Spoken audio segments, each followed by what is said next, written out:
ভারতীয় পণ্য বেচবেন না, ঠিক আছে?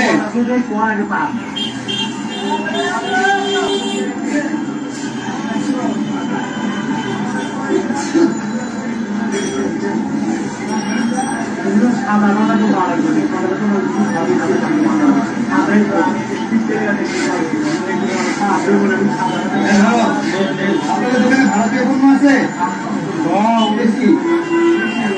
বেশি ভারতীয় পণ্য বেচবেন না, ঠিক আছে ভাই? নুরুল হক নূর সেও সমর্থন জানাইছে, সেও ইন্ডিয়ান প্রোডাক্ট বয়কটের আহ্বান জানাইছে।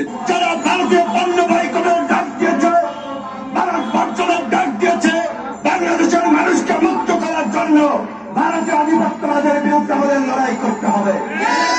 আমরা জানি না আমাদের এই লড়াইয়ের পরিণতি কি হয়, কিন্তু অস্তিত্ব রক্ষার জন্য এই লড়াই চালিয়ে যেতে হবে। এবি পার্টির ব্যারিস্টার ফুয়াদ ভারতীয় পণ্য বয়কট করবার জন্য একটা ক্যাম্পেইন চলছে।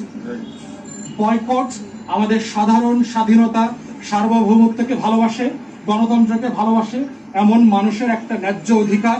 সারা দুনিয়াতে বয়কট ক্যাম্পেইন লিগালি চলছে, চলবে, এবং আমরা মনে করি যারা এটা ডাক দিয়েছেন তারা বাংলাদেশের স্বাধীনতাকামী মানুষের ন্যায্যতার যে সংগ্রাম চলছে, যে আন্দোলন চলছে, সেটাকেই তারা সমর্থন দিয়েছেন। Boycott Indian everything. Boycott Indian products. Boycott Indian travel. Do not go to India for recreation. Do not go to India for any business purposes. Boycott Indian film stars. Boycott Indian films. Boycott Indian politicians. Boycott Indian culture. Boycott India in everything. সবাই অভিনন্দন। পাড়ায় পাড়ায় ভারতীয় পণ্য প্রতিরোধ committee গড়ে তুলবেন, একসাথে দল বাইন্দা দোকানে দোকানে গিয়া দোকানদার আর ক্রেতাদের কাছে পণ্য বয়কটের কারণ তুলে ধরবেন আর অনুরোধ করবেন এই আন্দোলনে অংশ নেওয়ার জন্য।